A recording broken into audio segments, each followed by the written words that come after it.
So I suppose we should talk about Jimi Hendrix, really. So just how did you meet Jimi Hendrix, and what was it like working with him?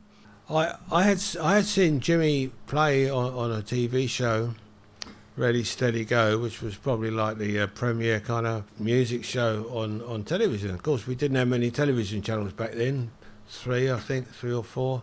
Basically, if you were anyone and you could get a spot on Ready Steady Go, you were in the spotlight. So I saw Jimmy play Hey Joe on Ready Steady Go, and I was speaking to my other friends, and they said, "Oh, you've got to hear this cat play live." So anyway, didn't have to wait long. A few days after my 21st birthday party, I went to the Bag of Nails in London, the club, and I went to hear Jimmy play live. And this club, well, I don't know, it's probably the same amount of people we got here was in the club, maybe a few more. But everyone in the music business was there, from the Who, the Beatles, all kinds of people. So we were treated to a show that was a masterclass in showmanship and guitar playing. I mean, Jimmy pulled out all the stops and played the guitar with his teeth behind his neck, between his legs, the whole 9 yards. And He wasn't setting them on fire at this point, though, was he? No. Didn't have enough money for that, I guess. Didn't have the money to burn guitars.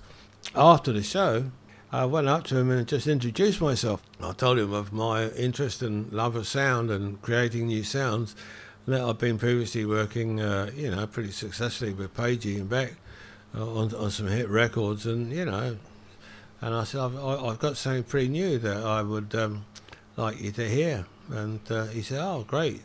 Come down to the Chislehurst Caves," which was still there. I mean, it's a cave, is what you'd expect. So with echo and all that stuff. So I went down to this gig in just outside London, where Jimmy was playing there, and we tried out the Octavia in the dressing room, on a small amp, And then Jimmy said, "Wow," he said, "Yeah, I've got a song, well, I think it would be perfect for on the solo." He said, "Why don't you come down?" I think it was a week later or something, to after another gig in Hounslow, and then we go back to the studio afterwards, and we can overdub the solo. So that's what I did. I went down to Hounslow. I saw him play, and then while he was playing, it was a very low ceiling club, real low, about 6 inches above your head, and Jimmy put his guitar through the floating ceiling and basically bust the machine head on the guitar. That was at the end of the night. So, but we didn't have a spare guitar with us, so then we had to go back to Olympic Studios, and we had to send Noel round to somebody else's house and borrow the Telecaster, I think.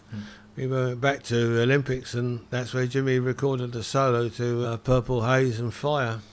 Wow. All in one session. So two hours later, that was the beginning.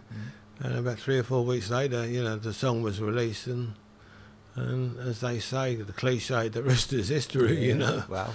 He never thought he could sing, right? He needed coaxing. He needed almost like you had to walk him in the studio with your arm around him, and he'd turn his back to the control room so no one would see his face, because he didn't think he could sing.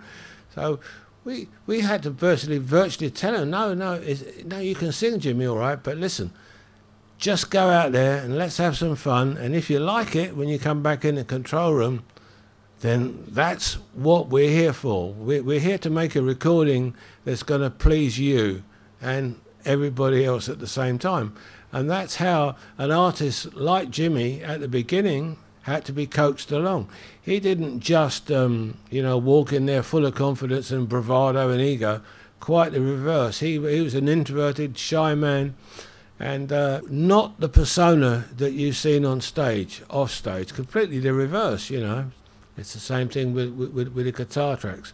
Jimmy really rarely sort of overdubbed anything with fixing a track. He'd rather do it again, because then you would get a different emotion with the track. So once again, it's all about human emotion and recording that moment.